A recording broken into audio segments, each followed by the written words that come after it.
So this lady is one related to elder son of Gandhi, and she also had met Gandhi, Mahatma Gandhi, and she came to see me.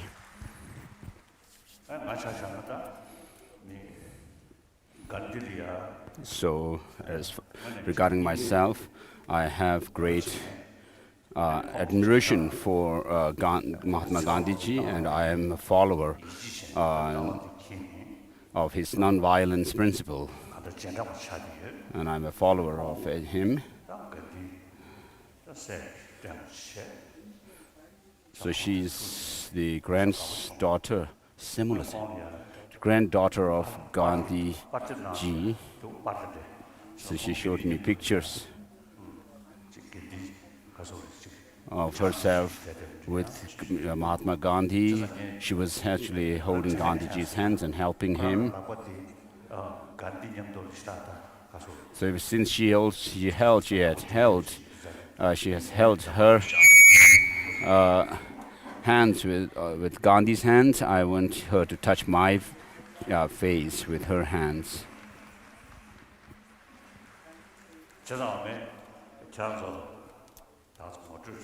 So I just thought that it would be good to introduce her to all of you here.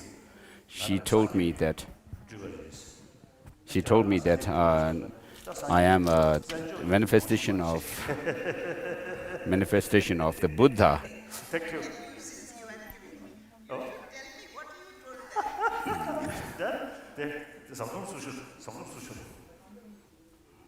So the lady asked His Holiness that she should tell her what His Holiness had told the public here. So Professor Samdol Rinpoche, he will translate, and then I mentioned next September we will organize one meeting. So he already so this is some short brief. You want me to Yes.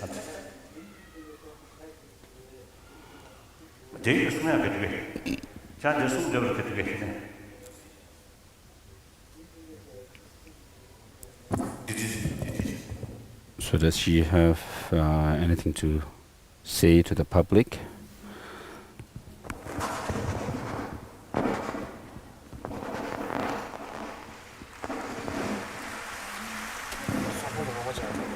La. Ore.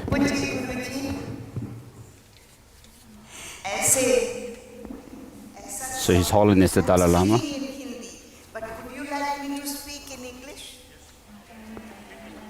Or Hindi, okay. Hindi or English? Tell me. Well, it is my rare privilege that I have come here to have darshan of Dalai Lama ji, who is our Guru. In this age, if there is anybody who is an incarnation of Lord Buddha, who is working for non-violence and peace in the... Hello. He is the only person, according to me, who is working for the peace and happiness and integration.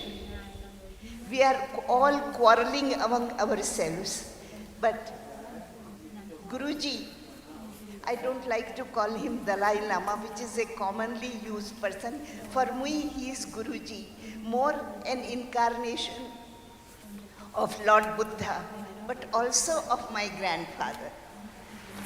Yes. So, I have come not only to Dalai Lama, but I have come to my grandfather's house. And that is how I feel that all of you are my relatives, and to see so many of you here in this faraway place is a rare privilege and a blessing for me.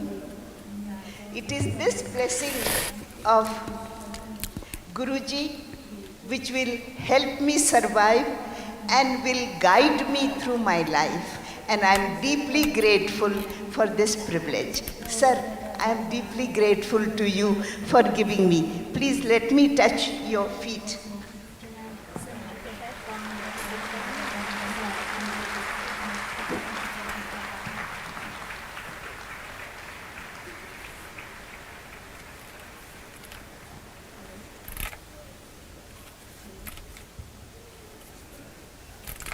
Samdoro mushi pyoge na jiru shantikida.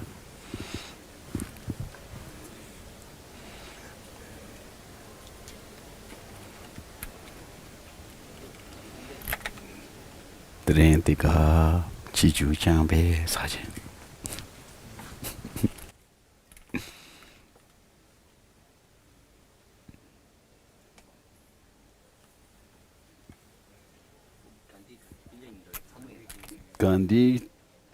Gandhi ki tsamo pu gembe pu bomo.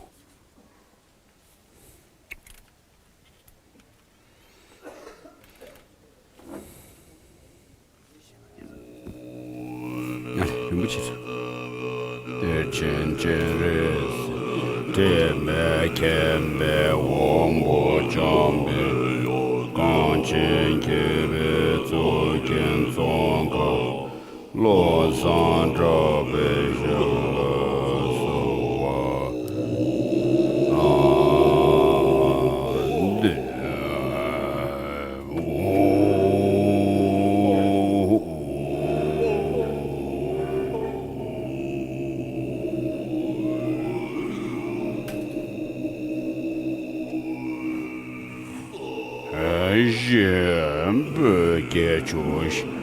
me do zham re rab ling xie nian de jian ba de sang yue xian do mi ten bu wa yi zhuo guan nam da xin la jie ban shu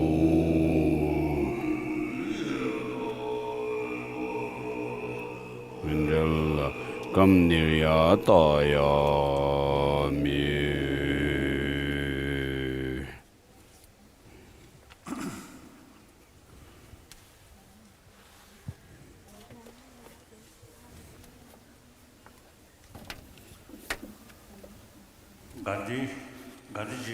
So I know a few of the relatives of Gandhiji. And with regard to this, so she is the granddaughter of Gandhiji and has lived with Gandhiji. And so, as I said before,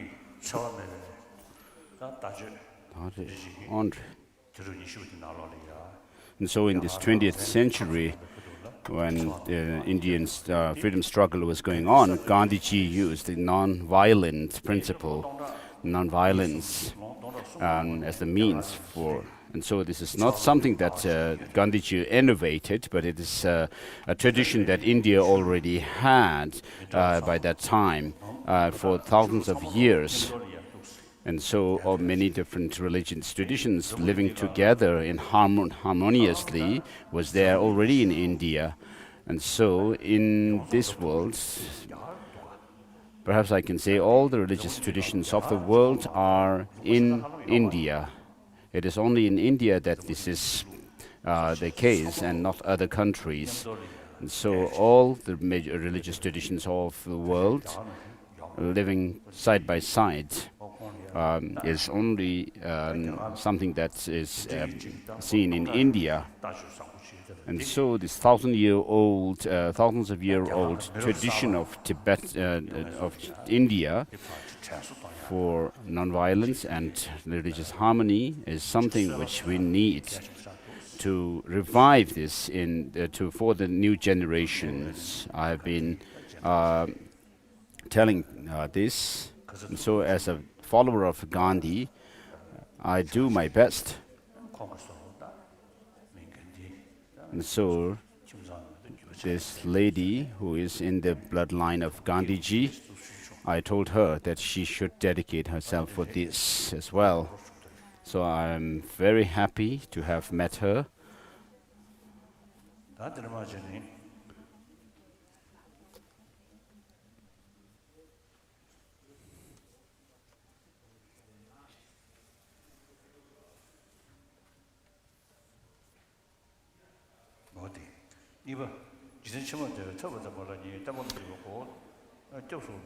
Relying on the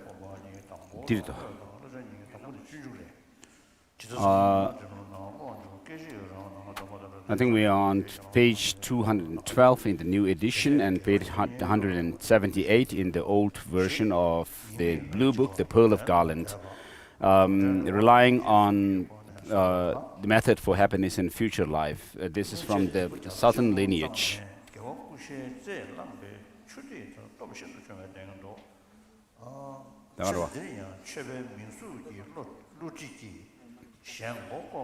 And so this has two sections: taking refuge, the gateway to the teaching, meditating on karma and its effects, the source of all goodness and happiness. With regard to taking refuge, the actual topic, there are two, the actual topic and the precepts. The guide to the Bodhisattva way of life says, just as the night swathed in darkness and clouds is momentarily illuminated by a flash of lightning, likewise by the Buddha's power. On rare occasions, the thought to produce their merit occasionally arises, thereby comprehends that virtue remains feeble, while powerful sins are not in the least exhausted. Based on the following three: fear of misdeeds and result, faith in good qualities, compassion for beings like yourself, reflect. Compared to my past sins, which are like a great ocean, my virtue is like a few drops of water picked up by the tip of a blade of kusha grass. It is extremely feeble. Furthermore, in this life, having become used to the title and appearance of a Dharma practitioner, I have misled others. For when I compare my thoughts and behavior to Buddha's words, the vast majority of them tend to the side of non-virtue. Therefore, since the enemy, the suffering of the lower realms, is sure to reach me within the next 100 years, nothing is more vital than seeking a place of refuge for protection from them. What is suitable? What is a suitable refuge? The 70 stanzas on refuge says, the Buddha's Dharma and Sangha are the refuges of those desiring liberation. If it is necessary to take refuge in the three jewels, what is the way to do so? Praise with similes says, your body adorned with the signs is beautiful, ambrosia for the eyes, like a cloudless autumn sky, adorned with clusters of stars. Thinking, here is the Tathagata, whose body color is like refined gold, his body bears the three monastic garments and is adorned with the major and minor marks. One never tires of looking at it, nor is it ever displeasing to behold. Meditate on it with faith, intense aspiration and joy. As for his verbal qualities, the words issuing from the throat of the Buddha are pleasing sounds possessing 64 melodious qualities. If all the sentient beings of the three realms of existence were to simultaneously ask him questions, the answer he would give in a single language like Sanskrit would be heard in each being's language and would dispel all their doubts at once. Among his mental qualities, there is a quality of knowledge. With his superior wisdom of omniscience, he is skilled in caring for his followers according to their capacities. Then there is the quality of compassion, since he is unbiased towards those who anoint him with sandalwood paste on one hand and those who would cleave him with an axe on the other. His compassion for all beings is like a mother's for her only child. As for his quality of activity, since he is beneficent, he will enter the inferno of hell with as much delight as covetous person enters the pleasure ground of the higher realms. Contemplate the ways he works for the welfare of sentient beings.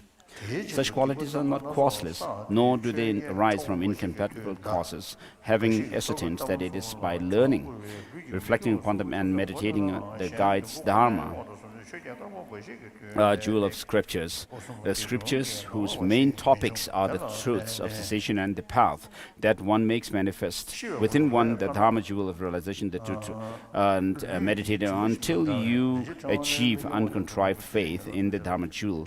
As for the Sangha jewel, it consists of Dharma bodhisattvas such as Maitreya, Manjughosha, and Bylakuppe, and in listeners Sangha such as the great Kashyapa, the excellent pair. Thinking, although they have not attained the actual Buddha qualities, they practice the two truths and are companions to realize refuge. with their mind suffused with trust, say, I take refuge in the Buddhas, Rim among bipeds. I pray that they may serve as my guides to freedom from the fears of samsara and the lower realms. I take refuge in the Dharma, the supreme level of exclusion of attachment. I pray that they may serve as the actual refuge, freeing me from the fears of samsara and the lower realms. I take refuge in the Sangha, supreme among assemblies. I pray that they may serve as assistance to freeing myself from the fears of samsara and the lower realms. Recite these formulae as one sequence, as many times as you can, 100, and so forth. And then the precepts of taking refuge. Having taken refuge in the Buddhas, do not entrust yourself to any powerful worldly gods as ultimate refuges. Having taken refuge in the Dharma, give up harming sentient beings. Having taken refuge in the Sangha, do not make true friends of those who do not believe in the three jewels. These are the prescriptive precepts. As for the prescriptive precepts, there are to consider them as the Buddha jewel, an image of a Buddha's physical form, even one of interior artistry or material, to view any scripture of 4 lines or more as the Dharma jewel, and regard as Sangha jewels even those who show only the outward signs of the ordination. Make them offerings, praise and serve them, for doing so is the ideal source of all excellence, benefit and happiness in this life and the next. Meditating on karma and its effects, the source of all goodness and happiness. Although contemplating the difficulty of attaining freedom and fortune, death and impermanence, and the sufferings of the lower realms may lead you to feel that there is a pressing need to practice the Dharma, if you have no idea how to practice it, you will have immoderate desires for food, clothing and belongings, deeming them necessary conditions for Dharma practice. For their sake, you will perform various misdeeds, thereby spending your entire time involved with the variegated 8 worldly concerns. Some sacrifice the 3, food, clothing, reputation, and mildly suppress the 3 physical non-virtues, all the while yielding to the remaining 7. Thus they spend their entire time with the white 8 worldly concerns and sully their 3 doors by sins and transgressions. On this basis, after death, white and black karmas will follow like a shadow, and as it says in the jewel garland, all suffering arises from non-virtue, so do all the lower realms. All higher realms arise from virtue, as does happiness in all lives.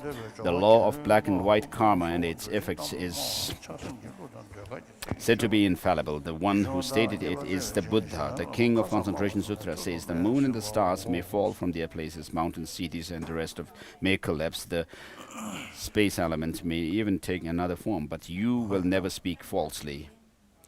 Thinking it is. So with regard to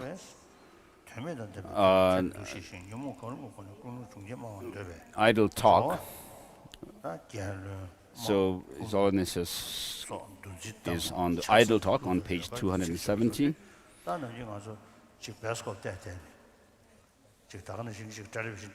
So we are watching movies and television shows, and also using gadgets to watch entertainment and movie. It's a different case if you are using it for educational purpose, listening to news and so forth. These will be helpful and are needed. But for distraction, it is not good, because you will decline in your study and education. So some of my friends say that when we had very few facilities, of course, during the debate sessions and also during the classes, we would focus on study. But even when we were going around, walking, taking walk, and so forth, we would still spend our time discussing about what we were studying, the different texts and reasons and so forth. But these days, the monks and those who are engaged in study are actually, during their spare time, they even talk about movies and other stuff. And so we, who are who claim that we are the ones who aspiring to liberation and omniscience. We should not spend our time idly, and we should become aware that we are being ignorant if you do so. So we should not let ourselves be swayed by ignorance, but practice conscientiousness. And so it says the base, the subject of for idle talk, the subject of subject devoid of meaning that does not fall into any of the previous three categories is identified as such. With any of the kleshas and the motivation, that is the desire to say meaningless things, the action is telling pointless stories about kings, ministers, generals, thieves, and so on, repeating the words of the songs and plays out of attachment, and for ardent people undertaking to flatter others, to seek gain. It is complete as soon as the words have been spoken. And then the greed, and next is ill will.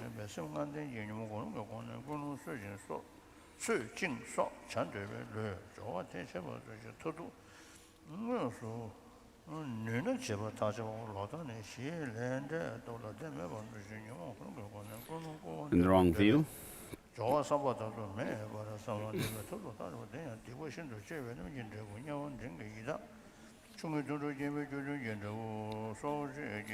So moreover, the maturation effect of very serious sins is rebirth as hell being, for fairly serious ones as a hungry ghost, and for lesser ones as an animal. The effect similar to the cause for killing is to have a short life. For stealing, it is perverted. For sexual misconduct, it is inability to keep a spouse. For lying, it is criticism. For divisive speech, it is paucity of friends. For cruel speech, it is hearing many unpleasant things said.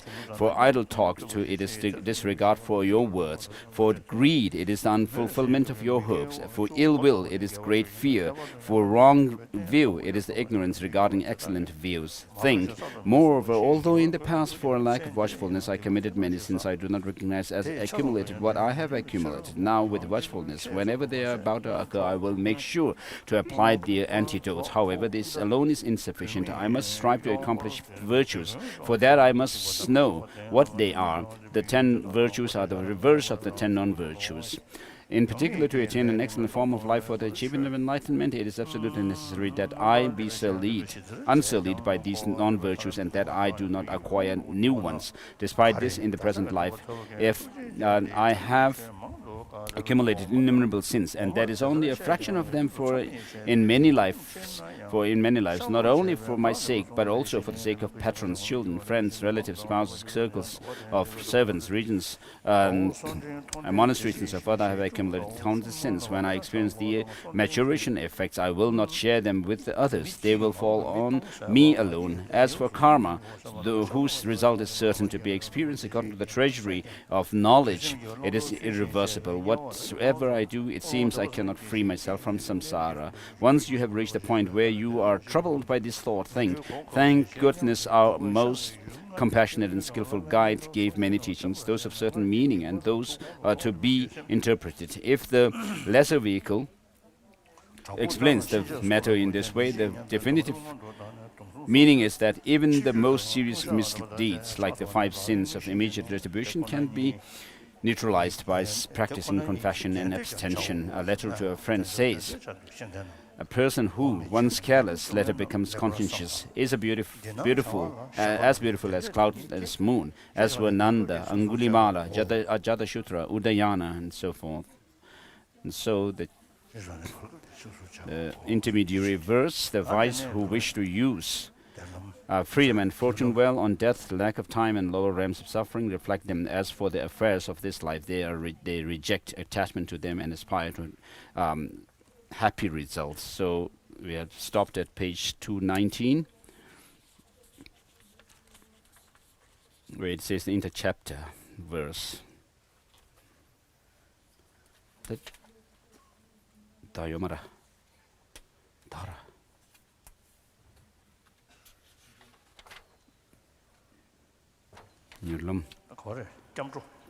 Jamru Jangwa. So now we are switching to the quick path or the swift path, we have come to the topic on cultivating the principle of taking refuge. So if you wish to do this practice slightly more elaborate than what is given in the bare guidance of the blissful path or the easy path, so to whom you take the course of refuge, taking refuge, is that oneself and other sentient beings, you fear the suffering of oneself and other sentient beings in the lower realms, and you fear suffering in samsara in general and the lower realms of existence, and then you see that the three jewels have the power to save you from them. And so these are the two main causes that gives rise to taking refuge in the three jewels.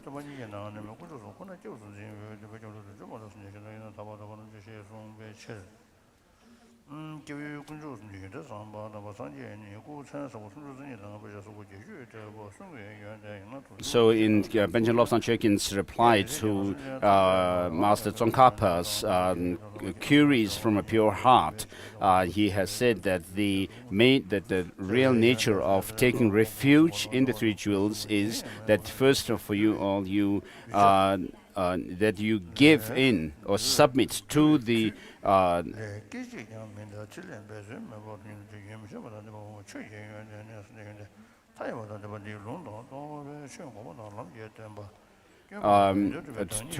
you take refuge in the three jewels by seeing the fearful, the terrifying nature of samsara, and then particularly and also seeing that the three jewels have the power to save or protect you from them. And so to whom you take refuge in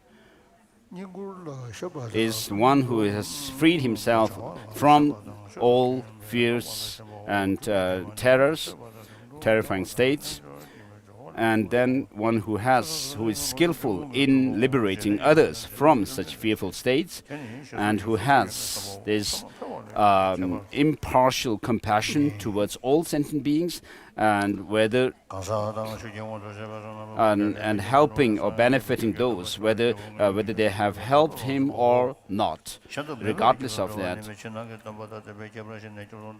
So such a one is needed for us to take refuge in. So therefore only the fully enlightened Buddhas are the ones who have such a quality.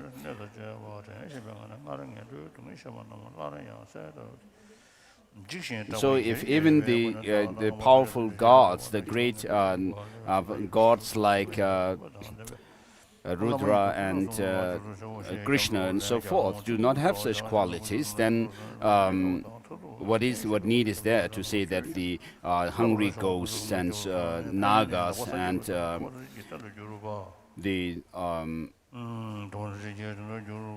local spirits and have such power?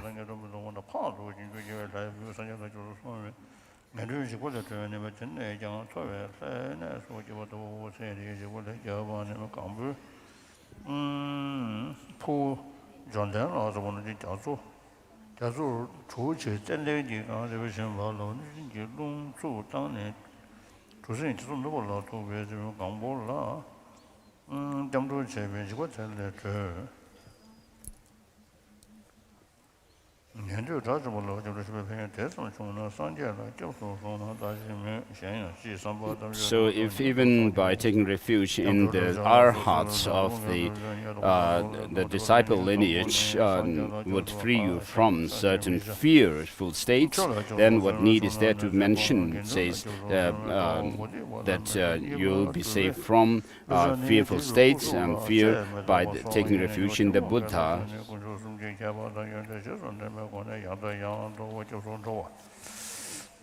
So you should know the distinction of the three jewels, and then also the qualities that excellent qualities of the three jewels, and again, over and over again, you should think of taking refuge in them.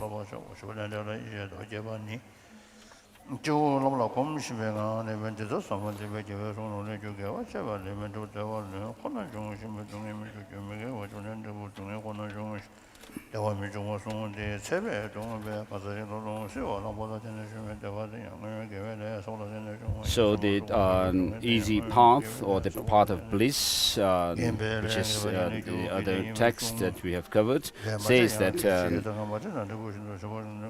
you imagine nectar flowing from your guru deity who is on your crown.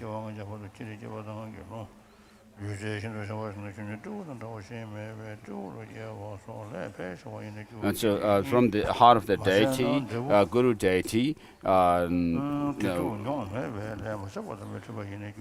Yidam, three jewels, and Dakas, Dakinis, and also the Dhamma protectors are emanated, filling up the space.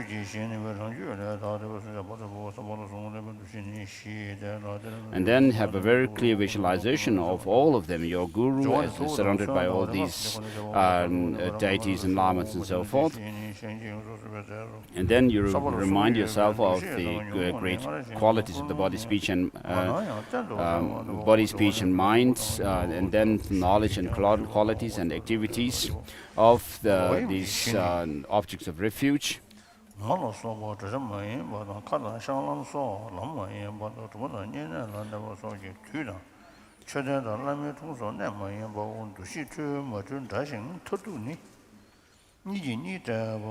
And then remind yourself of the sufferings of the lower realms of existence, as explained before, and have a clear idea of them, and then feel fear.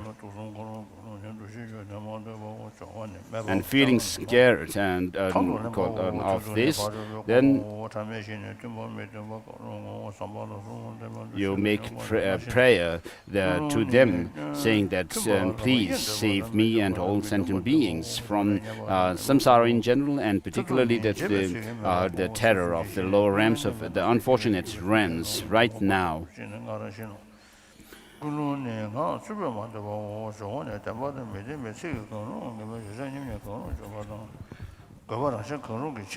So with this intention, you take refuge in the Lama, Yidam, and the three jewels.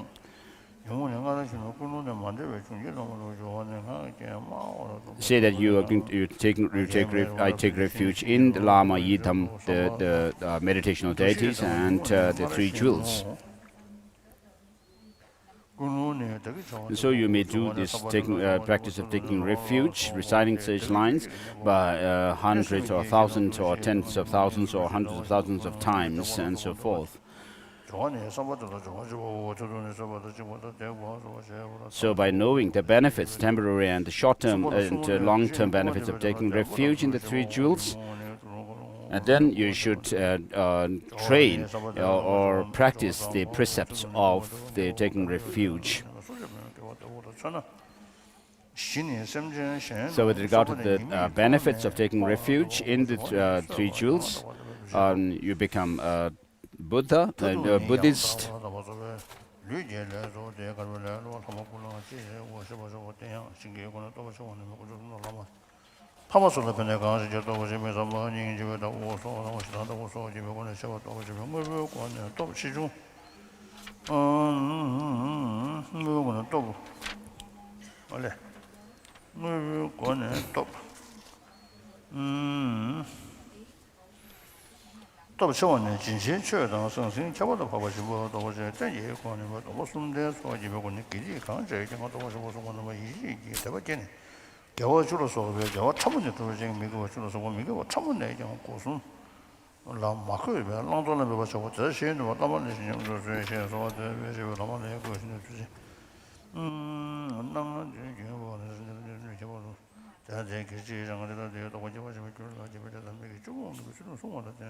So all your negativities that you've collected in the past will be suppled and become supple, and then you'll be able to overcome them completely, and you will be a basis for all kinds of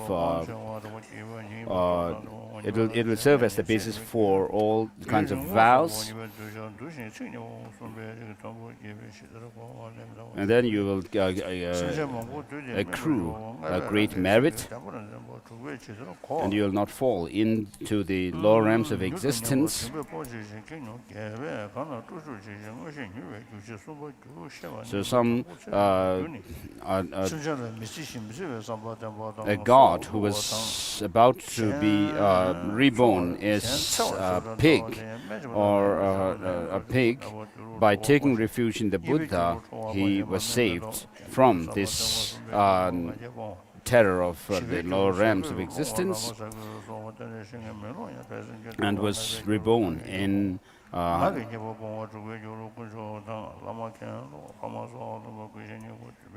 higher realm within the God realm.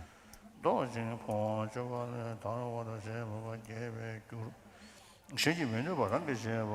this is an example of not falling into the lower realms of existence by taking refuge. So there are many other things mentioned. And so with regard to the precepts that you keep of taking refuge, there are the precepts related to each of the three jewels, and also the common precepts.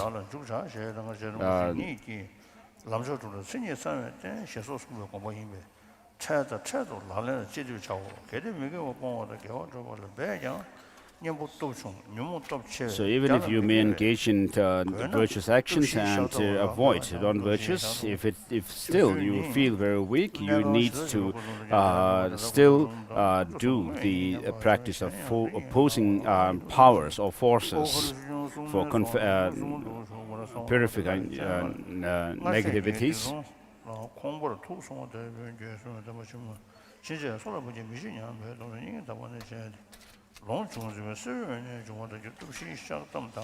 So if you have more spare time, you should do this practice as it is found in the Golden Light Sutra more extensively.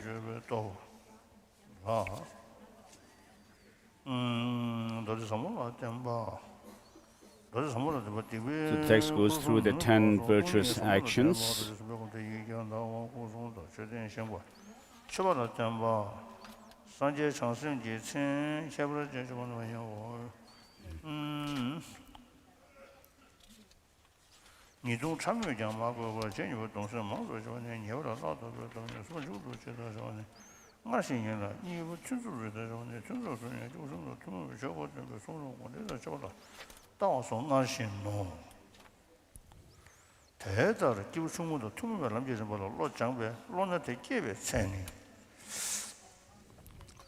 So having trained your mind in the paths that shared with the beings of small scope,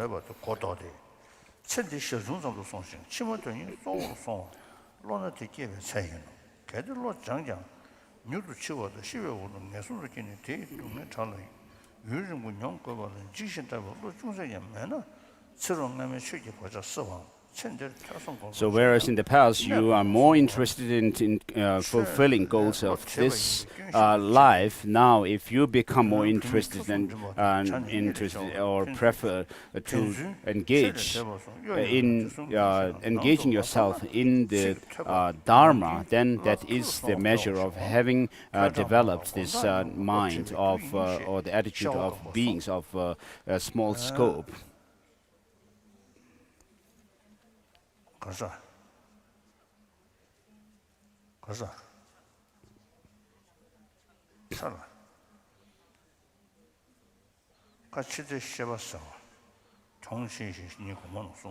So the full pleasures of this life becomes just something that you consider to be a byproduct, whereas your main intention is to have a higher rebirth in the next life.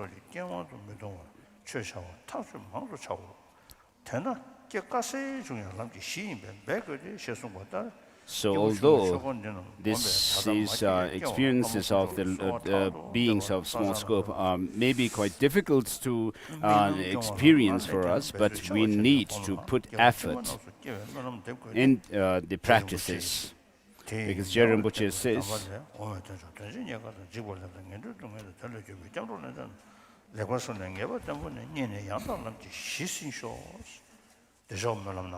so in his prayer of Luipa tradition of Chakrasamvara, Sera Rinpoche has made this prayer.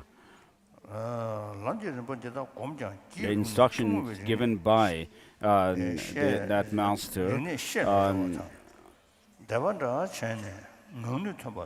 which mentions the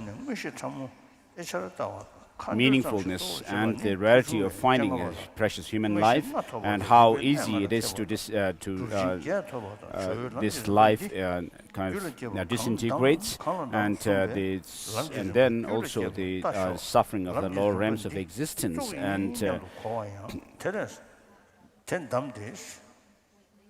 then you take refuge and then follow the precepts of paying heed to the law of causality.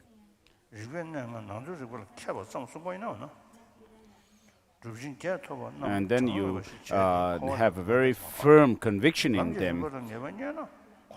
And may I be able to be on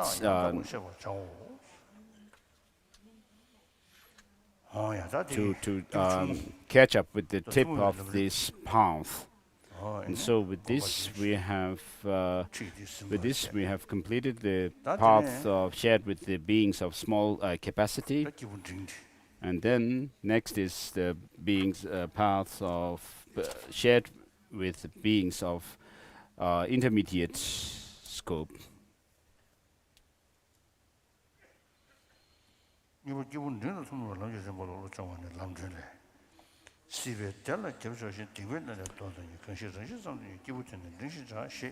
And so we are on the fifth Dalai Lama's text.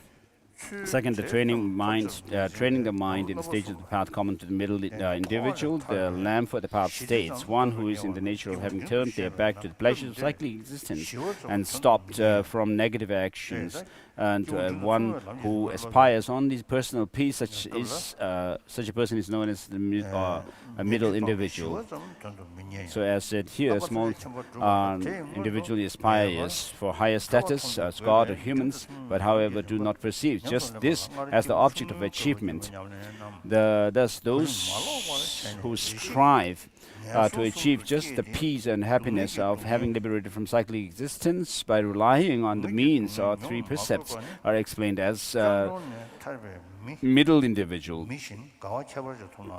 Therefore here, even though it is not the mere peace that is being sought, but in order to achieve knowing all aspects or omniscience before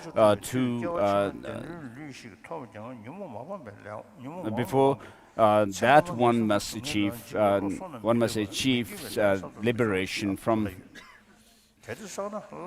Hence, in order to practice or adopt the stages of the path common to the middle individual, having practiced earlier the practices during the period of the small individual without disturbing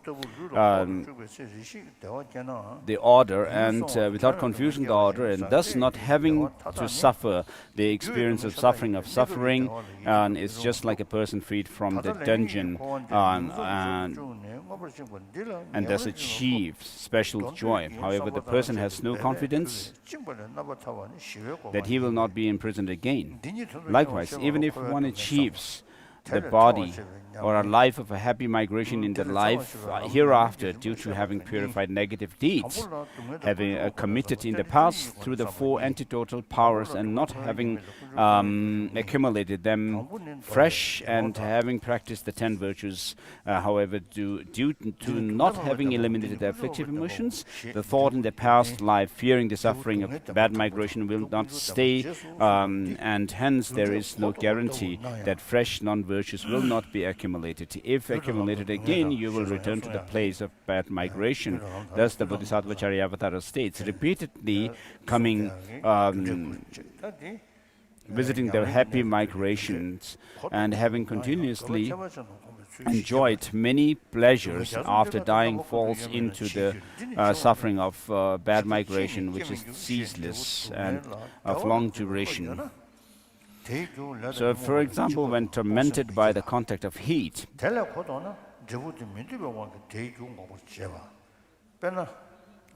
and then let cool breeze or running stream hit your body, you develop peace or comfort for the time being. However, with the passage of time, the suffering of cold will be produced. Likewise, all contaminated happiness and pleasure are all suffering, and hence temporary pleasures are not reliable. Presently, the two actions and afflictive emotions had made conception take place in this cyclic existence and had thoroughly bound us. With a wish to renounce this and with the intention to abandon when it is practiced, with effort one gets liberated from the bondage. That is the state of peace, and in order to strive for just this, there are two: contemplating on the suffering of cyclic existence and explaining the stages of the practice of the path that liberates from it. The first one has two parts in it: reflection through suffering and origin, and reflecting through the 12 dependent originations, 12 links of dependent originations. The first has two parts: suffering as the fault of cyclic existence, and origin as the stage or the process of entering into the cycle of existence.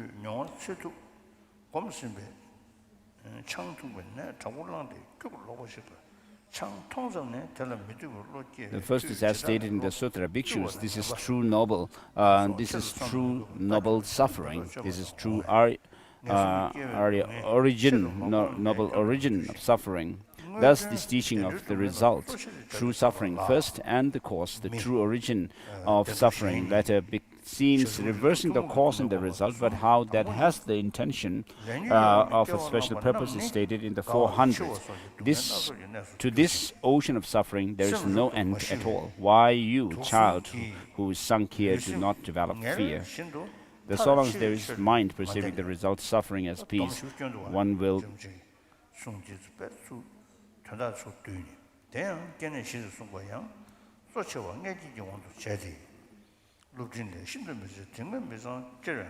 so in the Mahayana Uttara Tantra, it states, as a means for undertaking the work of changing the course of the water flow is true path, as this Mahayana Uttara Tantra says. The disease is to be recognized, the cause of the disease to be eliminated, the state of health is to be achieved, and the medicine is to be taken. Likewise, suffering, cause, stopping it, and similarly the path should be known, abandoned, achieved, and applied respectively. So if being soaked with water is not recognized as suffering, then the wish to stop that water will not arise. If being free from the moisture is not known as peace, then there will be no wish to construct dam to stop the water. Thus, both in the case of happiness and suffering, the result should be identified, and then the action of adopting and discarding the produces the cause is extremely of great importance. Having internalized this process well in order to contemplate on the two suffering first in the stages of the path, while explaining the general and specific sufferings of cyclic existence individually and relating to them to birth and aging in general, is done from the point of view of greater elaboration. If the meaning in hand is summarized. In the case of the 3 bad migrations, a standard experience have been meditated during the small individual.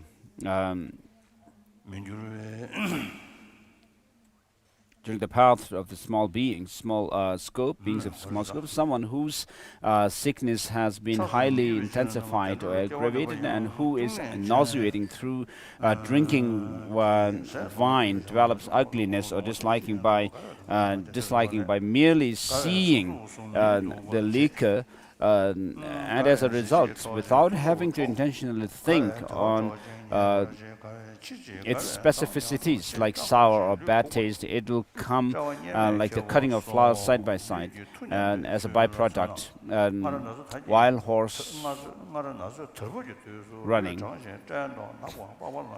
Likewise, not specifically meditating on the suffering of birth of bad migration will not become a fault, and with regard to reflecting primarily in relation to the suffering of happy migrations as the actual topic, meaning there are 3 human beings and the other 2 types of migration, and meditating on the common suffering of the 6 categories.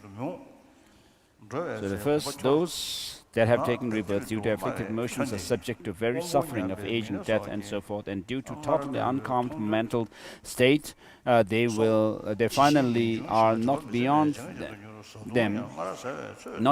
them being subject to death while fatigued physically and mentally by the 3 poisons. Even though 4 states of birth have been taught, but primarily from the point of view of womb birth, the epistle to the student states, constricted in an extremely impure, foul-smelling filth, living in an extremely tight or narrow and clouded darkness. The one in the womb, having entered in that hell-like state, has to bend the whole body and has to suffer great suffering. As stated here, one exists below the stomach and above the large intestine, the mouth facing towards back joints, amidst a smelly, unclean substances. From there, during the periods of gradual development from the oval shape to the protrusion or the elongation of the limbs, when the mother takes hot food and drinks, one experiences as if one got into a pit of fire. When she uses cold living with the crevices of ice, when she jumps and runs and so forth, falling into an abyss. You feel like falling into it. So this is blessing the tea.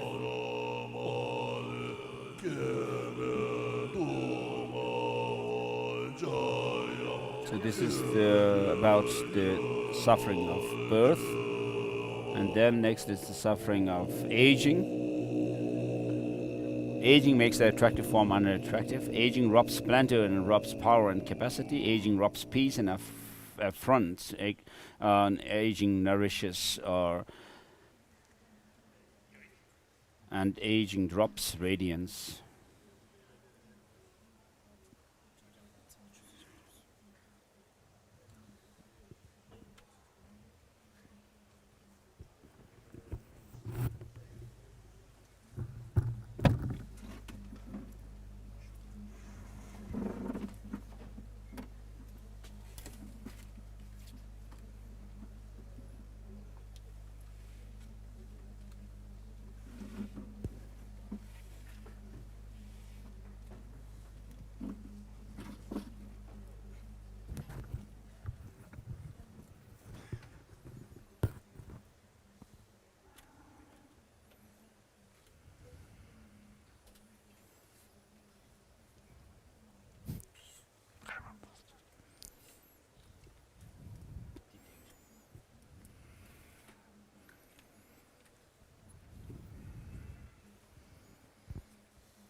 Suffering of death.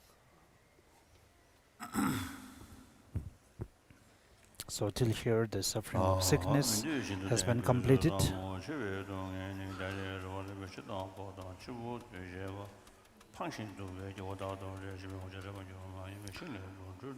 And so the next is the suffering of death. The Lalit Vistara states that transference and the time of transference of death, people that are dear to one's heart are forever separated and will not return and will not meet. Just like leaves separating, falling from trees of a river. If one could be free from sickness, then it is worthwhile to undergo such hardships. But in the case of the Moors, even if various means are adopted, the sickness becomes greater. The doctor leaves him, divination and the bone treatment fails. Relatives and friends surround you and lament. Preparation will be made for cerebration and that will be preferred.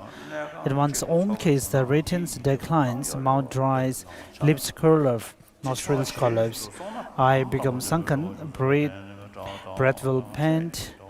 One will regret negative deeds done in the past. One will separate it from all excellences like relatives, friends, followers, servants, possessions and wealth. One has to even leave one's own body, which one has so highly looked after, in the sleeping place.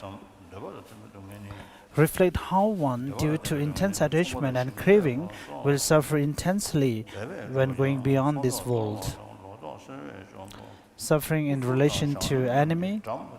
What need is there to talk about the suffering of the apprehension that the ugly enemy will harm one's body, life, fame, aims, even if one has to get together with the real enemy or someone that one is in disharmony in one place or house, you mentally feel very uncomfortable and develop a feeling of darkness.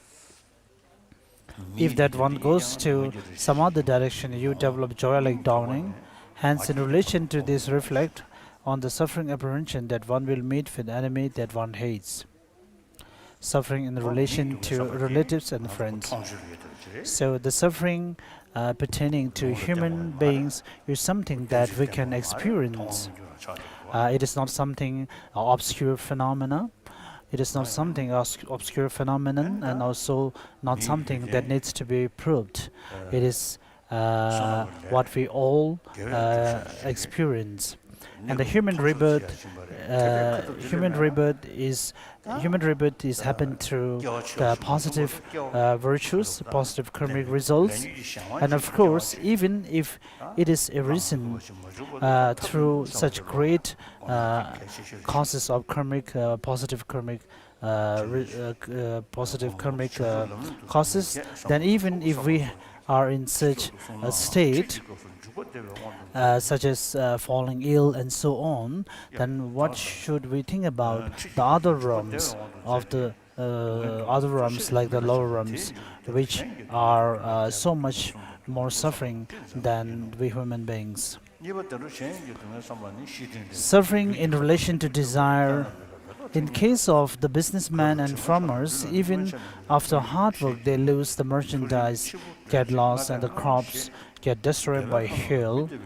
In the case of heads and ministers, not being able to control their enemies and take care of their friends. In the case of monastics, not being able to successfully take care of their ethical discipline due to weak antidotes or not being able to succeed in the work of hearing. and thinking due to inferior wisdom, and so on, and thus suffer from not finding what one desires through seeking. Likewise, if you examine the whole world, like the powerful becoming weak, the rich becoming pauper, and many human beings becoming just one, they are not in their original state, and so on. In short, through varied undesired things like hunger, thirst, heat, and cold, even this very human life is in the nature of suffering, and this should be contemplated until an experience is developed from the depth of the heart. Even though in the path to enlightenment, the contemplation on 8 sufferings and contemplation on 6 sufferings is taught in general, but while explaining, for the sake of easier engagement, the contemplation on 7 sufferings are applied primarily to human beings, and after that, the sufferings of other 2 happy migrations, the 8 suffering, the 3 sufferings, and the 6 sufferings are treated in general. Contemplating on the suffering of other 2 happy migrations, the epistle to the friend states, the color of the body becoming ugly, distasteful, not liking the seed, fading of the flowers, dirt staying on the clothes and developing sweats on the body, which one never had earlier. These are the 5 omens of death, inviting death and transferences from the high state. As stated, even though the gods in the desire realm did not have sufferings of birth, aching, and so forth, as human beings do, but when death is close, certainly the retained color of the body declines, does not relish sitting on the comfortable seat. The flower garland becomes old, dirt and stains stay on their clothes and develop sweat on the body, which one never had earlier. These are the 5 omens of death. Likewise, the light of the body becomes weak, the cleaning water stays, unpleasant sounds come forth from the clothes and ornaments, the eyelash dances, and develops attachment to only one object. These are the 5 close omens of death. Third, reflecting on the common sufferings of 6 types, 6 types are additionally till one is liberated from cyclic existence. Even if one is born as a universal monarch or Brahma, due to merit again one will become a slave, and this actualizing suffering. Sufferings of this life like birth, aching, sickness, and death are actualized suffering. The intensified state of suffering, like the one that is encountered due to contact with salty water when salt is added on a malignant tumor, is suffering of suffering. When tired of going, resting, and this is the suffering of change. From one who got entrapped amidst has no occasion for warmth, until one is freed from that is pervasive conditioning suffering. Thus, if the whole meaning is summarized, so long we take this contaminated appropriating aggregate, there is an alternative that to suffer in relation to the present aggregate and to induce further subsequent sufferings. Appropriation means aspiration and attachment. Just as a fire that comes from wood is called wood fire, likewise due to desire for future body and attachment to the present body, the aggregate is actualized. Thus the name is given in relation to the cause. Likewise a tree that bears fruits is called fruit tree. This actualized aggregate produces aspiration and attachment, and thus the name is designated. Again, it is stated in the letter to the friend that father being son and mother being wife, an individual who is enemy being friend and being vice versa is found. Thus in the samsara there is not much certainty. The traversing of many relatives, enemies and friends doesn't come only in successive births, but even in this life it is evident that one who is extremely close in the upper part of life becomes enemy in the latter part of life, and someone who is ready to kill each other in the previous year becomes a dearest friend in the following year. Thus there is no reliable certainty in friend and enemy, and hence reflect on the suffering of indefiniteness. As stated in the past, on the terms of the perfect divine nectars that we drank, and in between the human breast milk that we suck, and finally the unclean liquids and the molten iron that we drank will be greater and much more than countless great oceans, and even that did not satisfy. Thus, I reflect on the lack of satisfaction in the desirous enjoyment, just like the example of the leper seeking comfort from fire.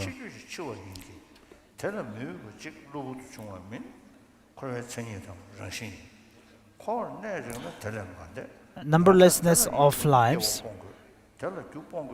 Thus, leave aside other physical abandonment due to various diseases. Even if we were to put together the heads that have been cut by weapons, it will become higher than the Brahma world. Thus, think that still, if you do not get free from cycling of existence, things will not go beyond the observed reality of having to give up one's body again and again.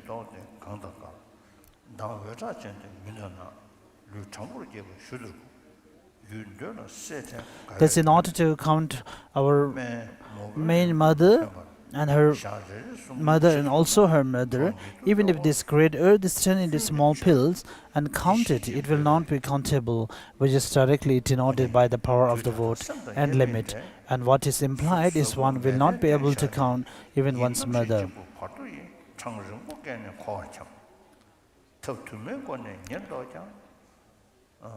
So till here is thinking about the suffering of the intermediate persons. The next is intermediary verses. Amidst turbid and unclean substances of the worm, do not see the sight of form as object. And in the dark pit one is crushed with intense and total suffering. The state of body flourishing with beauty and glamour, the hair with the color of eye medicine becomes white like snow. The one with radiant complexion is black like darkness. The body standing straight becomes bent like a bow. Craving to desirous object vanishes and one is overpowered by aging.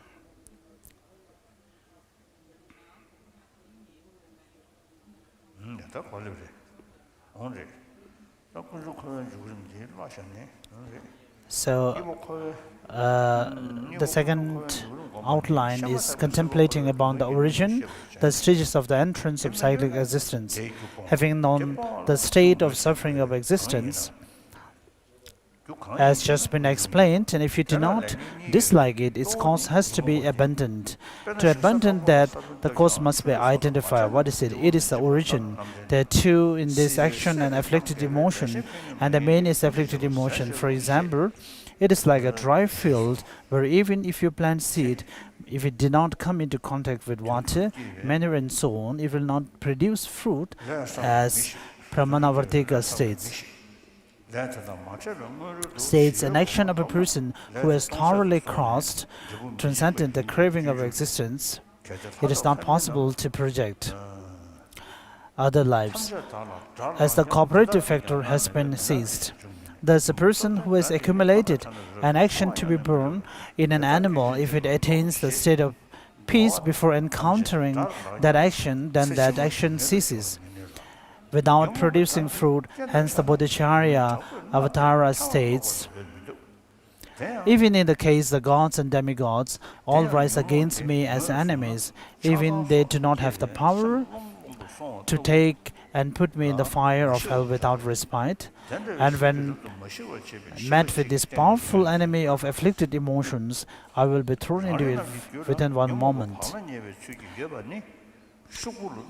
As stated, even if the entire sentient beings rise as enemies, they will be unable to put to suffering in the future lives. But when this enemy of afflicted emotions encounters the conditions, there is no way but to be tormented by instant suffering and destroyed to dust. If this afflicted emotion is to be identified, when attachment, hatred, and so forth develops, the mind becomes unclear, and this is called lack of unpeaceful. So it has to be identified on the basis of such a consciousness that makes the continuum of your mind totally disturbed. The presence of afflicted emotions in a latent state within our mind is difficult to separate like a pepper set by oil. A person with chronic illness appears physically well, but after taking a food that activates the illness, the pain develops. Likewise, when we see attractive boys and girls, horses, and animals sink clothes and precious stones, it nourishes it, and the attachment that was in the dormant form arises in the manifest form and develops an automatic and impulsive desire to see, touch, and enjoy them. For example, if a person by the name Devadatta is to be killed, then his facial shape and so forth should be ascertained without mixing with the others, and later on, whenever it comes, the weapon should be used. Thus, when the spiritual master Ben Gonge said, at the entrance of afflicted emotions, hold the short spear of antidote, also seemed to mean this. When you see an enemy or someone you dislike, then with harsh, harmful mind, you think, by what means should I harm? And an intense hatred, like a coal fire ignited, red by wind, that afflicted emotion is anger. Due to self-grasping, on the basis of higher lineage caste, richness of wealth, qualities, knowledge of hearing, and physical, etc. skill, and you think that such and such persons, individual cannot compete, even a part of my body, and this afflicted emotion, that is aspect of being pulled up with the grasping of oneself as supreme is pride.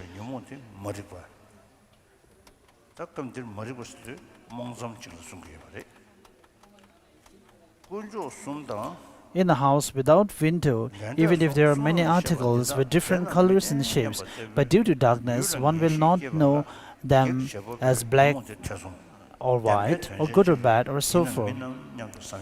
Likewise, the afflicted emotion that obscures and makes unclear all modes of existence of suchness and very things, like the modes of existence, of action and result, four truths, so forth, is ignorance. The afflicted emotion that doubts whether these things, like the three jewels, action and result, and so forth, which are taught from the scripture, are true or not, and which hinders developing a sentiment or conviction to the object, is doubt.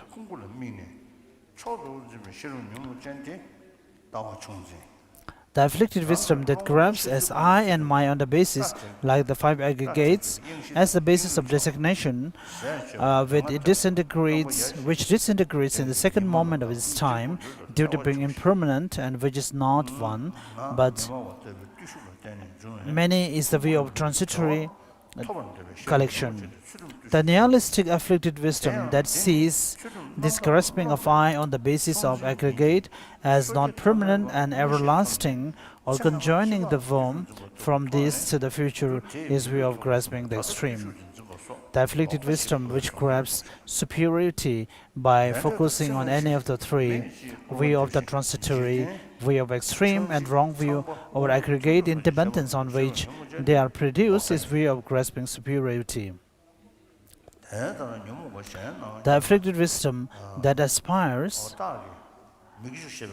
achieving liberation by observing disciplines like abundant and corrupted morality from one's viewpoint, cutting hair and keeping human skins and skeletons, stopping giving of food,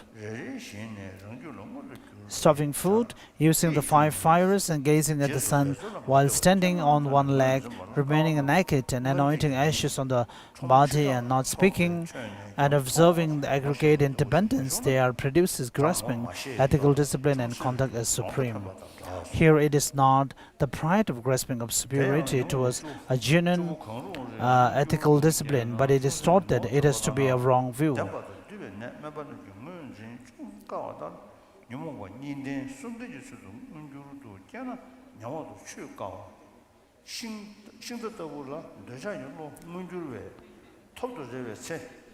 For example, the darkness which makes the way of the existence of a coil unclear is ignorance, and due to that, the grasping that perceives the rope is like the way of the transcendental collection, and it is these two which acts as root of all afflicted emotions, and due to attachment and hatred, all faults are produced. So here it's clear that the basis of anger is also attachment and desire. So from desire, the anger also arises, and also all the other afflicted emotions. And this is really very well said here.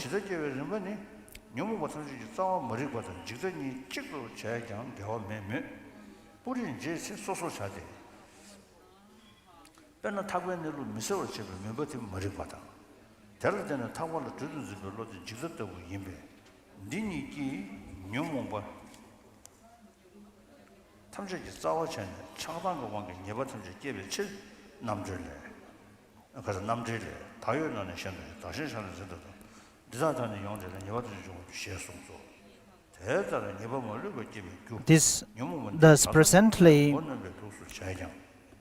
even if it is accepted that the afflicted emotions, the cause of generation of all faults, is slightly suppressed, if you are unable to uproot them, then like a reflection that appears in a mirror, the dormant will act as the basis for the progression of the afflicted emotions.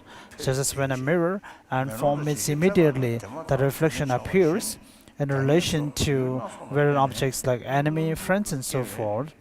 Through the development of manifest objects, the afflicted emotion increased, and one will be distanced from spiritual guides and Dhamma friends, and due to the activities of words and behaviors of bad friends with extremely great afflicted emotions and so on, the afflicted emotions increase. The afflicted emotions increase due to claiming of non-virtuous guides and so forth, who while having not attained liberation, see they have attained it. The afflicted emotions also increase due to strong familiarity and habituation in the past, just like a person who is thoroughly trained in his prayer can verbally continue uninterruptedly even when his mind is let loose, thinking that this person has benefited me or harmed me. In this way, various exaggerations are made out of hatred and attachment. Thinking that this person has committed great negative deeds but still living happily, thus action and the results are untrue. So, through improper mental engagement, afflicted emotions are increased. Hence, identify these 6 causes, and unless you are able to develop a practice which is similar to ambushing the enemy at the narrow abyss, and if you are all powered by afflicted emotions, then one will develop varied negative deeds here and after, and one will be put to sufferings of the cyclic existence and distance from transcendence of suffering.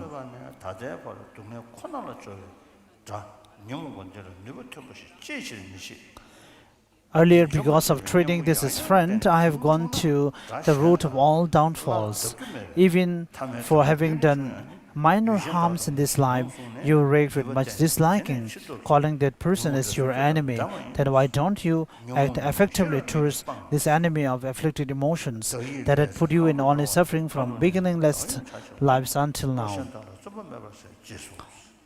By repeatedly applying the antidote that destroys this, if you uproot it, it will not be able to repeat like other enemies. So the term Sanskrit term kalisha or afflicted emotions suffers, it represents, or it means to make one's mental continuum, or makes oneself uncomfortable and bring disturbance to one's the current stable form of mind. The ordinary enemy, if banished from the land, will live in other place, and after thoroughly capturing it, will empower themselves and will then return. The way of the afflicted emotion is not like that. The afflicted emotions are eliminated by the wisdom eye. Where will it go once removed from the mind? where will it live and return to harm me? It is just that I, with weak mind, lack effort. Thus, those that have taken birth due to action and afflicted emotions are not beyond death and conception deformed. It may be a timely death due to exhaustion of life or due to one of the 9 factors of sudden death, like wrong food and behavior, and so forth, as is taught in the sutra. And thus, there are many types. However, at the time of death and after death, that which helps and harms is the accumulation of virtue and non-virtue by the 2, mental action and the intended action, due to which happiness and sufferings arise. As such, it is possible that someone performing powerful virtue in this life gets his power and life harmed and develops great suffering at the time of death, and likewise there are those who engaging excessively in negative deeds and experiencing perfect well-being. Thus, there are some fools who develop the misconception and say action and results are untrue as is this. How can we be certain that these are not the results of powerful virtues and non-virtues of previous life ripening in this life?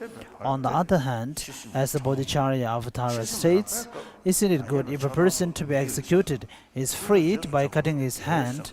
Isn't it good if one is without hell by the human suffering?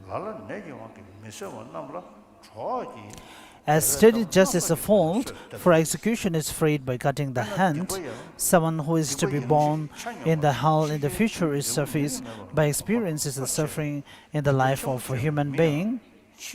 It could be known from things like King Tsupuichen, due to having thrown powder to Arya Kadyana, although in the beginning there was rainfall of precious jewel stones and so forth, but later was crushed under the rainfall of earth. Particularly whether one will be immediately born in happy migration or bad migration is stated in Abhidharma.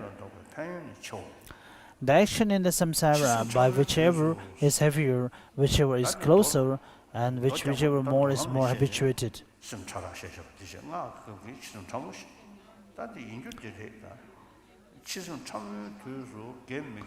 And whichever one is done first, out of which the first one will mature first.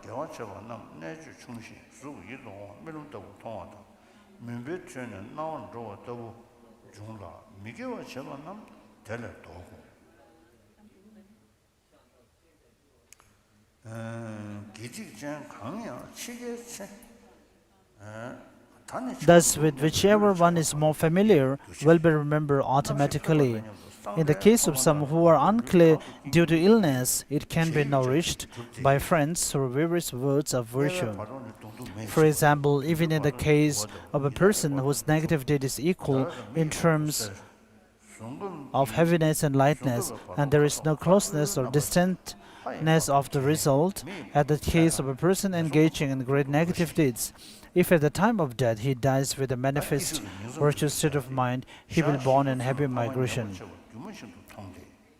Even if one has accumulated powerful virtues, if at the time of death he develops negative minds, he will be born in bad migration. Thus I see one crucial point here.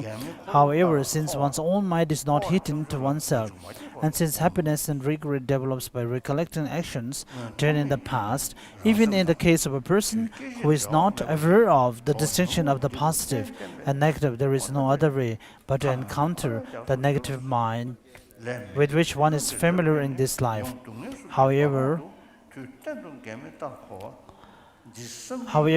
through the names of Tathagata and special mantras, one will be stopped from bad states of migration, and thus they also have great merits.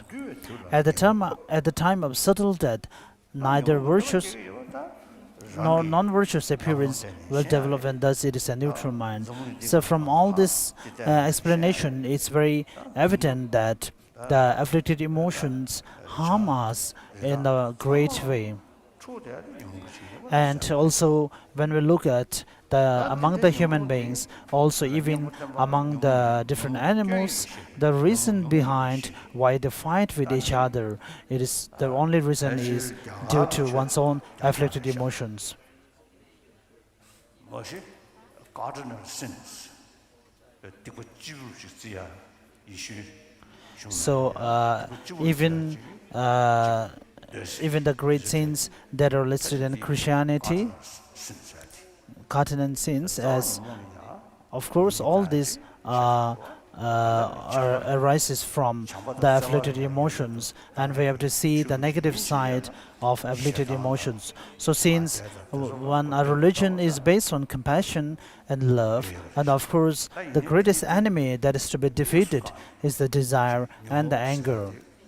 But the one which really focus and try to identify the nature of the afflicted emotion, then it is only the traditions that we find in India.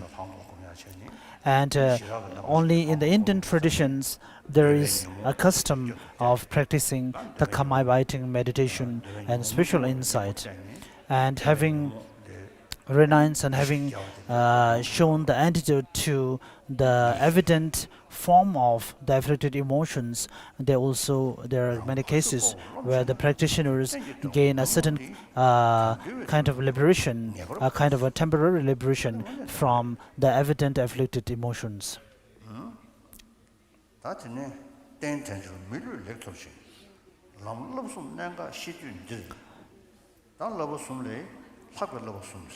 So the next is intermediary verses. So here, when we speak about practicing the three trainings, of course, the general three trainings and the higher three trainings, we have to make a differentiate that the higher three training is more important here. And by repeatedly relying on this friend of afflicted emotions, from beginningless time and without suffering from one's mind, even for a moment, one is thrown into the invisible end of the ocean of samsara.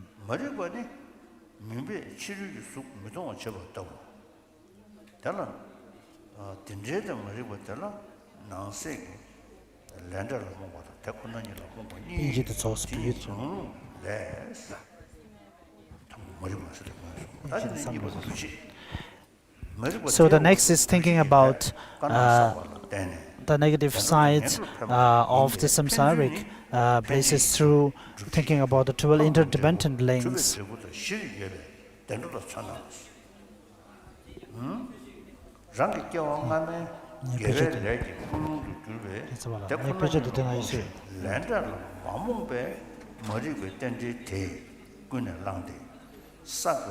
dökangi set gevele duchi tenji tiniji te negogi led sakwe ta tema taso gomo yuduki number shibe tendela paja shawani penji gu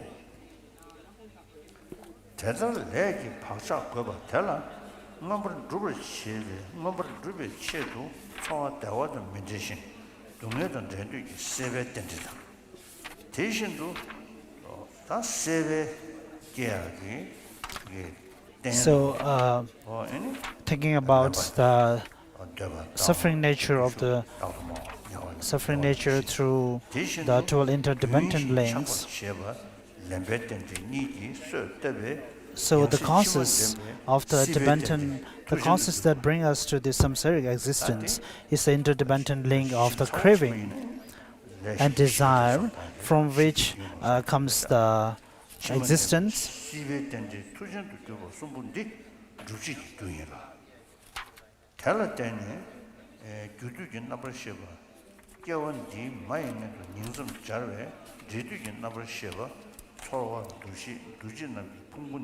So the order of the two interdependent links, first it starts from the interdependent link of the ignorance, and here the interdependent link of ignorance is the cause of is the primary cause that bring us all to the suffering.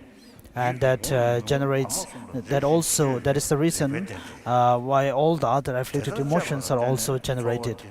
And generally we categorize the ignorance into two: the ignorance pertaining to the cause and effect, and ignorance pertaining to the ultimate reality.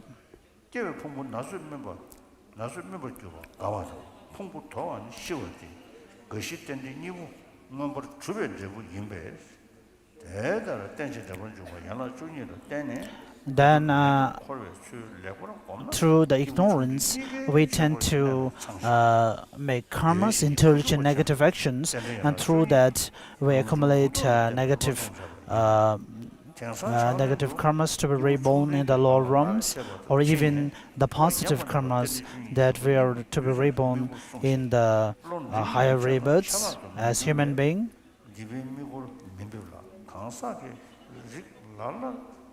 So in one cycle of the two interdependent links, the cycle can be divided, and the first categorization can be termed as the cause of the rebirths, which the dual interdependent link of ignorance comes as the first. Then the result, once we take rebirth, then starting from mother's womb, starting from development of the 5 organs, and so on. And here the sacred words of Manjushri, the transmission is something that is being given through the experience of the spiritual master. And of course the spiritual master will be someone who has the real experience through his own practice. So even though he may not have such kind of complete practice, but whatever the rough or the course practices that he will give teachings based on it. And before, there are also traditions that there are no texts to be read or to be seen. So but whatever the visualizations or the practice that the masters have, he gives the teaching for a session, and after giving some difficult points of the text, difficult points explaining, then later so he also later the spiritual master also gives the teaching in a condensed form, first in a very extensive form, then later for the purpose of easily meditating and understanding and contemplating upon it. So he presents it in a very condensed manner. There was Rinpoche lying near the Nepal border, and when he gave the transmission to me, he was telling me that of course it will be benefit to give the transmission in this way. So even though I'm not sure whether he has a very extensive learning about the great text, but the way he gives the transmission is really remarkable.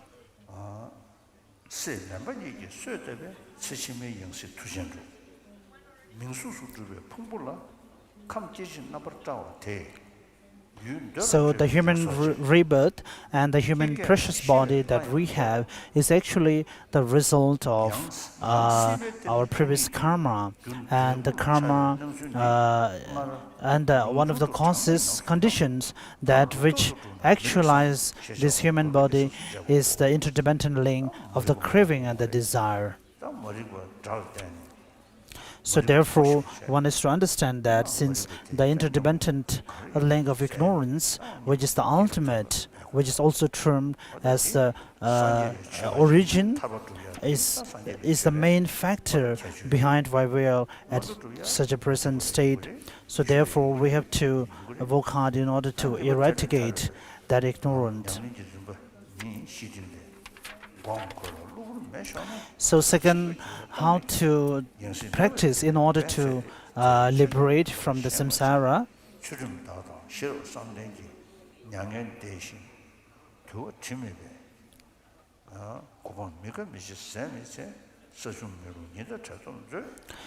So it is stated that the only measure that we have to take in order to be liberated from this cyclic existence is the practicing of the 3 trainings.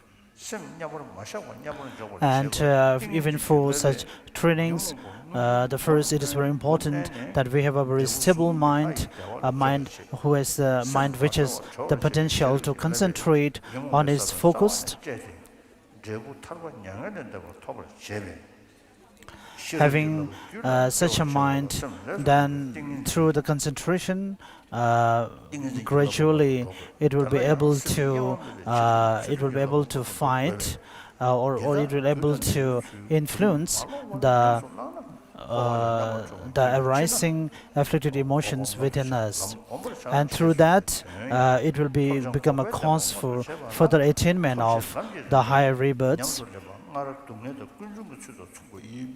And the training of the wisdom is also very important here, as the wisdom is the actual process, or is the actual antidote that eradicates the root of the ignorance, and which bring us directly to the resultant liberation.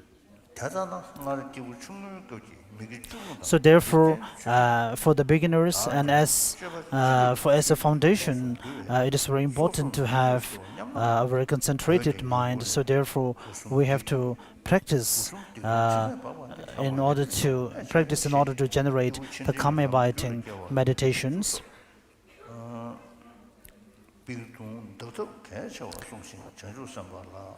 So that is the primary reason why the order of the Four Noble Truths is also set up.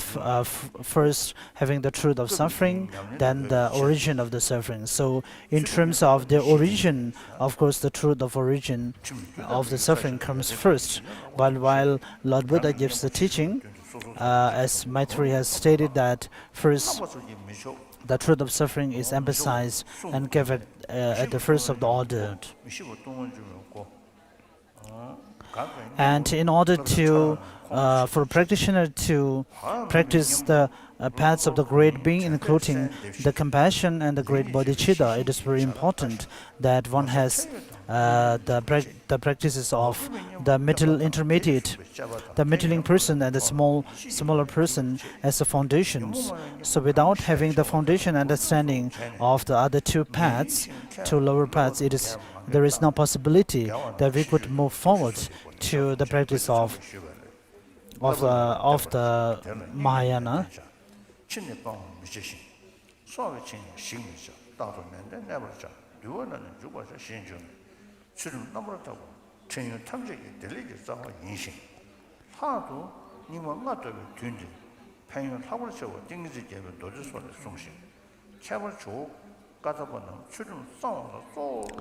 And so from the three trainings, the training in ethical discipline is praised as the foundation of the other two trainings. And as it is stated also in the Vinaya Sutras and all the Vinaya texts, that without having practice of ethical discipline as the base, it is impossible to generate or develop further realizations within us. So the foundation of ethical discipline is something that can be compared to the ground or the earth, on which, with having the conditions of the rain and the sunlight, there is a possibility for the crops and the flowers and the trees to grow. So similarly, in order to have higher realizations of wisdoms, one need to have a foundation of ethical discipline. So till here is completed the path shared by the middling person.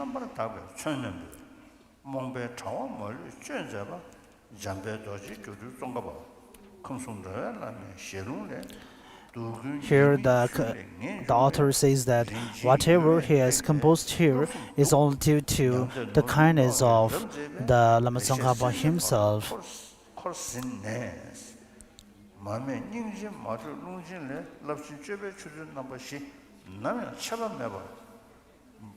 And the path and the teachings being presented here is something which we can all presented, which we can all practice in a very convenient manner.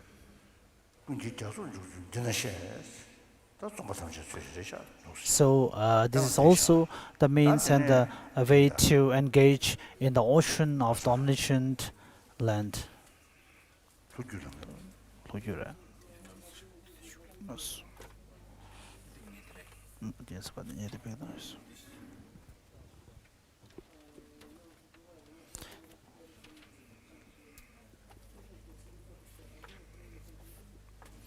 So the next is the southern lineage Lam Rim. We are on page number 219.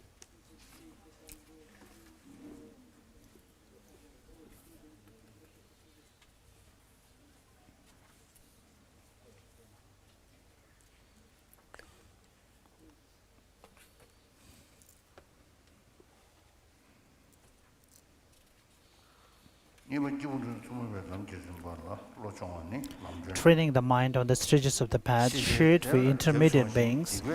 The Lamb for the path says, with the will to turn from samsara's pleasures, whose nature is the rejection of sin, whoever is concerned with personal peace alone is a being known as intermediate.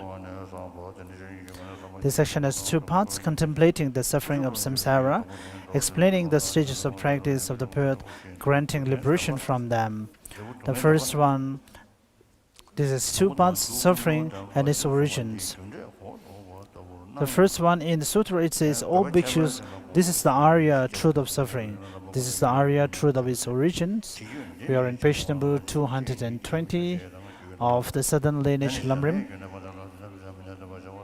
So I'm reading the new and revised edition of the Pearl Garland.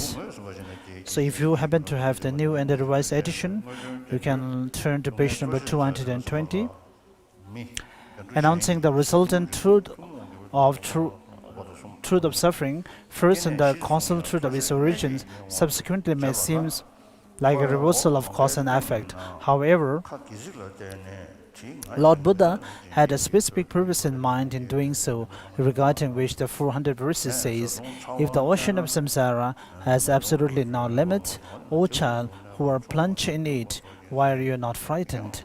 In the Uttara Tantra says, just as an illness is to be diagnosed and the illness cause is rejected, health is to be gained and treatment to be followed, so our suffering is causes cessation, and likewise the path to be identified, rejected, gained and followed. Having recognized that happiness and suffering are both results, it is extremely important to accomplish and abandon the causes that produce them. Consequently, the actual topic of contemplation refers mainly to the suffering of higher realms. Its meditation topics are threefold: human sufferings, those of the other two kinds of higher rebirths, in addition those shared by all six categories of life. First, regarding human suffering, although Lord Buddha taught 4 types of rebirth, mainly birth from a womb will be discussed. You are below the stomach, above the intestines, facing the spine, floating in an unclean and smelly slime.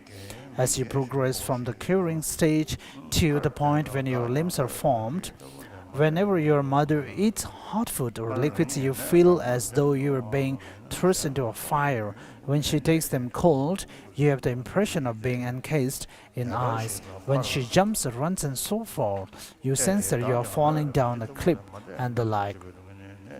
Your mother's various kinds of careless behavior induce great suffering. When 266 days have gone by, the karmic wind makes your head turns downward. When you move out through the very narrow pelvic bones, you suffer as if your flesh and skin were being torn. Furthermore, although after delivery you are placed on a soft bed, you suffer as though you were being thrust into a thorn bush. When the amniotic fluid is wiped, you suffer as if you were being skinned alive. When the umbilical cord is cut, you suffer as if you were being butchered. When your mother takes you into her lap, you suffer as a fledgling being carried off by a hawk. Thus, in page number 221, when wrapped in cloth and placed in a cradle, you suffer as though you are being bound, imprisoned and the like. Thus contemplate how the suffering are difficult to bear. For the suffering of aging, think my hair is gone white, my body stoops, and my forehead is covered in wrinkles. Given the way my body has weakened, although I have yet to change bodies, I may as well have. Young practitioners should consider someone who is old and feeble and think, I will not escape the same suffering of aging. So the next is the suffering of illness, then after that is the suffering of dying. I'm turning to page number 222. The suffering of gods and demigods. Although gods of the desire realm do not undergo the sufferings of birth, aging, etc. as humans do when their death is imminent, certainly their complexion fades, they no longer want to remain on their comfortable seats, their flower garlands wilt, their clothes take on an unpleasant odor, and they perspire, which previously they had never done. These are five signs of death. The radiance of their body also fades, the water of their ablution sticks to the body, their clothing and ornaments emit unpleasant sounds, their eyes blink, they feel attachment for specific objects. These are the signs of impending death, conscious that the 10 augur their death they are miserable. In particular, when those called three events investigate the matter, they become aware in advance where they will be born next. Knowing, for example, that they should be reborn in hell, they experience unbearable torment, exactly as if they were already there. Humans can only surmise that they will be reborn in hell. They lack such absolute certainty. For the gods it is different, which is why their suffering is said to be far greater. The gods experience other torments as well. When those of lesser merit see gods of greater merit, they feel intimidated. The weaker are banished by the more powerful. When doing battle with the demigods, they kill and are killed, their bodies and limbs being chopped and cut to pieces.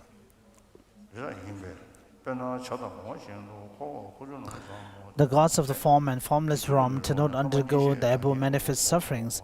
However, just as a ship's pigeon returns to its vessel once the propelling karma of their samadhi is exhausted, after that they are obliged to experience the manifest suffering of the desire realm.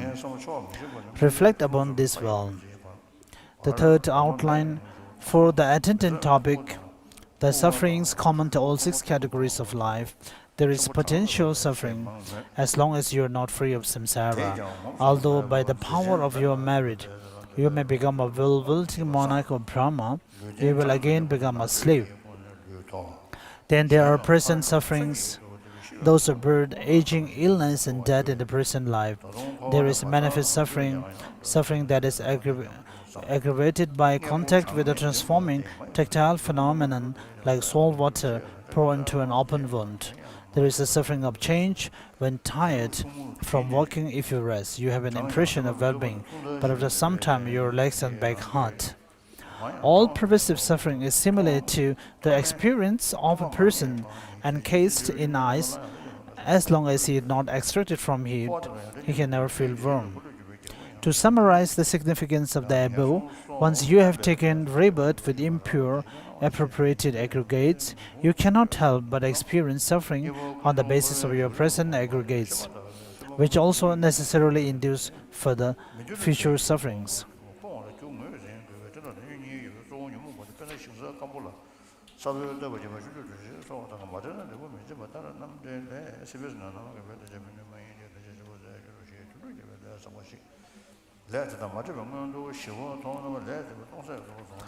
I'm turning to page number 224. Meditating on the origins, the process of entering samsara. Once you have understood the condition of samsaric and cyclic suffering just explained, if you do not want it, you must reject its causes. To reject its causes, you must identify them as karma and kleshas, and the principle being the kleshas. For example, like seeds planted in dry earth, which fail to bear fruit unless they encounter water, fertilizer, from humidity, and so forth. The Pramanavartika says, by overcoming the karma of samsaric craving are the karmas aptitude for propulsion is lost, for the contributing cause is exhausted. If someone who has accumulated karma for an animal rebirth attains peace before having to face their karma, the karma in question becomes null and void and does not bear fruit. Once you have identified the disturbing mental factors, understand that those that exist as latent potentialities in your mind stream are as difficult to expel as old stains from paper. Like people with latent illnesses who appear as healthy but have pain when their illness is provoked by incorrect diet, the fact of seeing attractive things, young men and women, horses, livestock, clothing, silks, precious metals and stones and so on, stimulates latent attachment and make it manifest. Attachment is the disturbing mental factor that is a strong wish to enjoy this, in other words, to gaze upon them, touch them, and so on. Upon seeing an enemy or someone, when you feel intense hostility and ask yourself what you can do to harm them, that is anger, the klesha of fierce animosity that blazes like an emperor kindled by the wind. When through the influence of self-grasping and based on high birth, wealth, good education, physical dexterity and so on, you think these people do not compare with even a single pore of my body, it is pride. The klesha that is an aspect of conceit and of considering yourself superior. Just as in a windowless house containing a large number of items of varying colors and shapes, because of the darkness you cannot distinguish white from black, good from bad, and so on. The klesha that renders obscure and unclear all that exists at both relative and ultimate levels is ignorance. Doubt is the klesha that makes you question the truthfulness of what is explained in scripture regarding the three jewels and so on, and prevents you from gaining certainty of the phenomenon in question. Founded on a basis of imputation, such as the five aggregates, which are impermanent and disintegrate the moment following the present instant, and are not unitary but multiple collections, the view of transitory collection is the disturbed wisdom that apprehend at it as the self, calling it I and mine. Extreme views of the disturbed wisdoms that view the aggregates apprehended to be I as either permanent and immobile or subject to annihilation, implying no future conception after this life.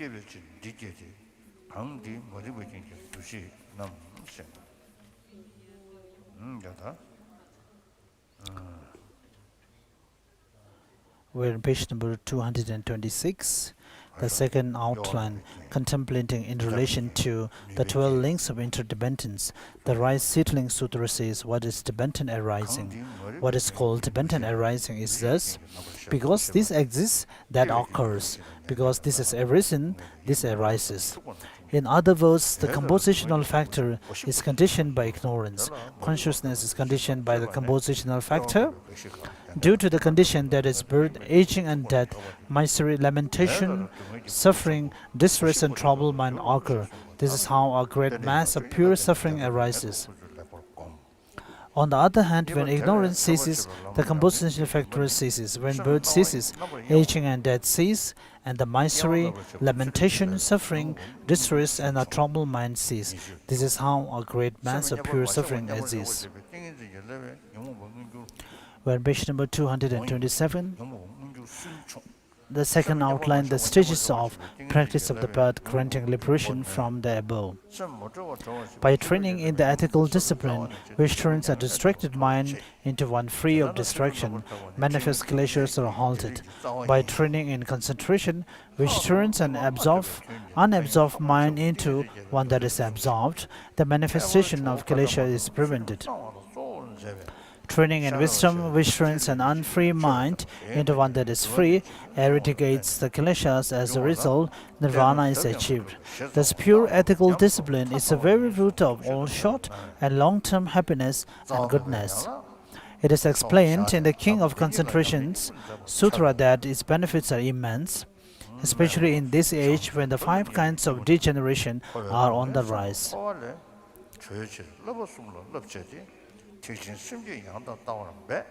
제가 벌거지 수수 제가 오 So where the inter-chapter beings who aspire to liberation and enlightenment reflect on samsaric suffering and to seek liberation from samsara, engage in the three trainings, and strive in the Mahayana bodhicitta and pure view. So we will stop here today.